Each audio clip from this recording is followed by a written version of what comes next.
Government exams కోసం తక్కువ ఖర్చులోనే maths, aptitude, reasoning వంటి కోర్సులు నేర్చుకోవడానికి ఇప్పుడే కాల్ చేయండి. Hi all, Anil Nair here. అందరికీ నా క్లాస్ క్లియర్గా కనబడుతుందని అనుకుంటున్నాను. దయచేసి ఎవరైతే లైవ్లో ఉన్నారో అందరూ ఎస్ అని చెప్పి రిప్లై చేయండి సార్. మనము ఇంతకు ముందు number system PYQ solved problems session 1 చేశాము.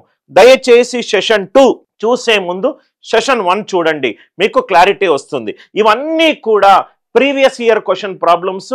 మీరు SSC CGL ప్రిపేర్ అయినా, బ్యాంక్ ఎగ్జామ్ ప్రిపేర్ అయినా, RRB NTPC RRB group D prepare అయినా, CSAT ఎగ్జామ్ ప్రిపేర్ అయినా, పలు రకాల ఎగ్జామినేషన్లో వచ్చిన ప్రీవియస్ ఇయర్ క్వశ్చన్లు అన్ని కూడా కలుపుకొని నేను ఈ స్పెషల్ సెషన్ చేస్తున్నాను.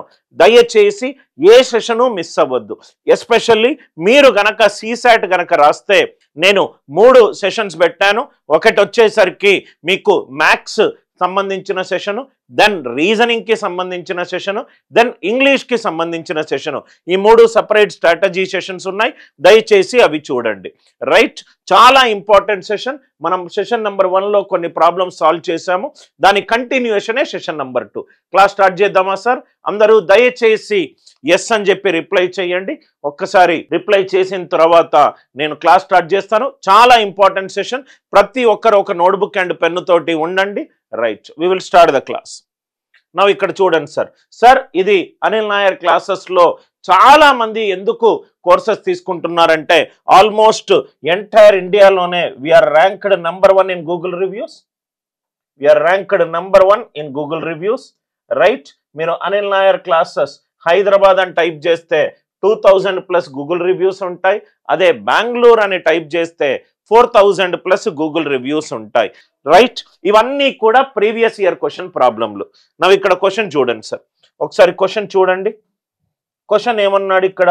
The digit in the units place of.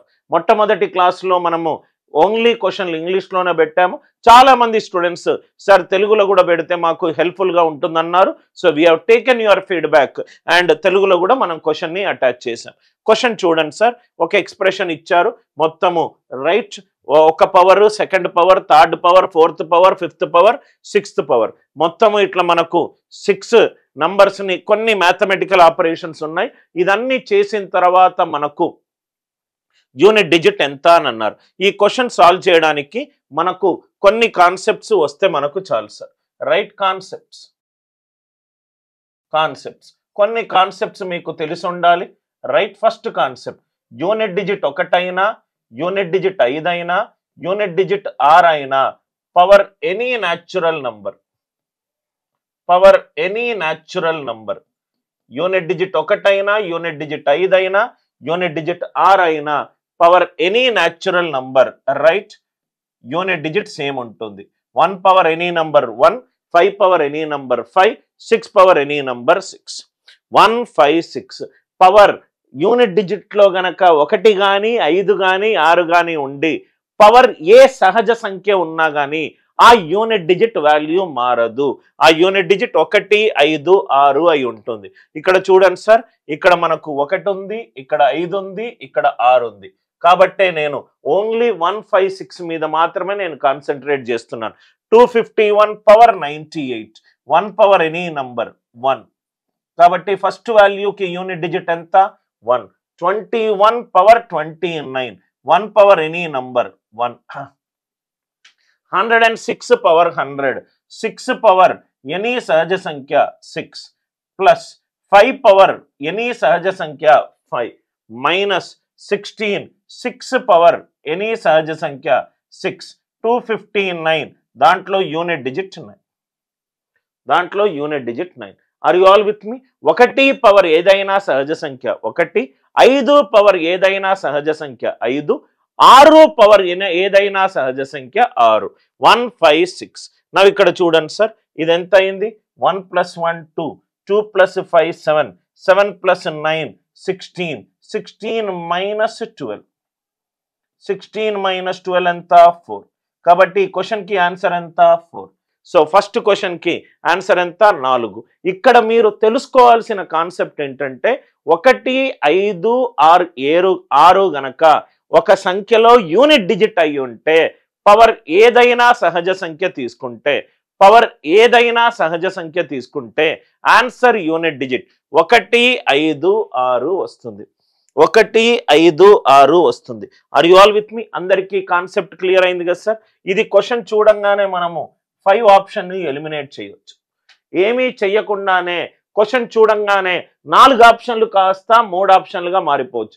ఎలా చేశారు సార్ అంటే 251 అది odd number power any number odd number, 21 odd number power any number odd number, 106 even number power any number even number, 105 odd number power any number odd number, 16 even number, 259 ఇది odd number.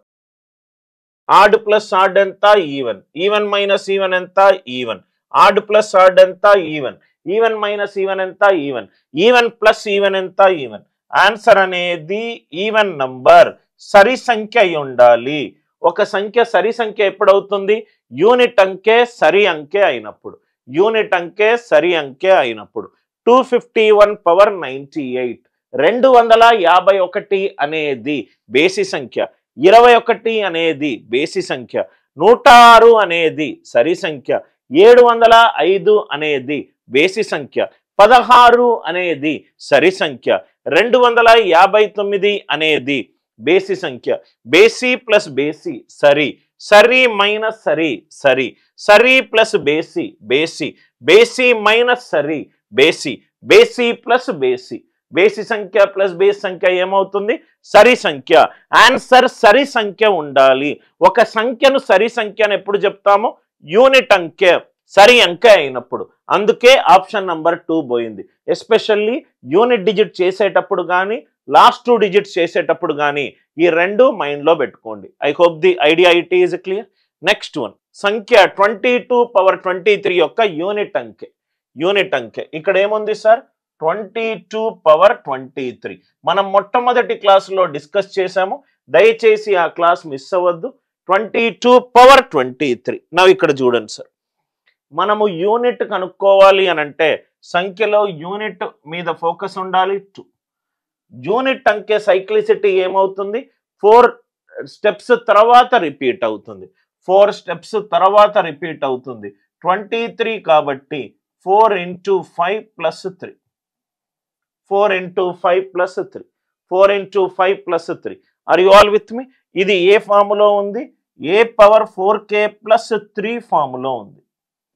a power 4k plus 3 ఫార్ములో ఉంటే answer unit digit ఏమవుతుంది? a cube అవుతుంది. Answer unit digit ఏమవుతుంది? a cube అవుతుంది. So కాబట్టి ఈ question కి answer unit digit ఎంత? 2 క్యూబ్. 2 క్యూబ్ అంటే ఎంత? 8. పవర్ ని 4 తోటి డివైడ్ చేయండి.